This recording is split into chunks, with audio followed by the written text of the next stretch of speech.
Menjadi seorang penyanyi ternama, tentu bukan proses yang mudah dicapai oleh seorang Raisa Andriana. Untuk terus mempertahankan prestasinya di industri musik tanah air, tentu banyak tantangan yang harus dihadapi oleh Raisa. Terlebih, kini ia juga sudah berstatus sebagai seorang ibu. Istri dari Hamis Daud ini mengaku, salah satu tantangan terbesar yang harus dilalui oleh seorang wanita dalam meraih mimpi ialah membagi waktu antara keluarga dan juga pekerjaan.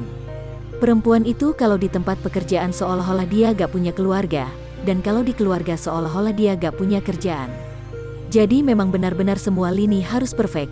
Itu salah satu tantangan yang besar menurutku buat semua wanita, dan aku ngerasain banget sekarang pas sudah berkeluarga, kata Raisa dalam konferensi pers bertajuk Sunsik Dukung Perempuan Indonesia Berani Meraih Mimpi dan Jadi Tagar Tak Terhentikan Tuk Berkilau, Senin, tanggal 22 November tahun 2021.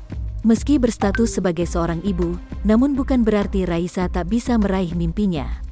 Memang, ia mengakui tak ada yang sempurna apabila dilakukan secara bersamaan.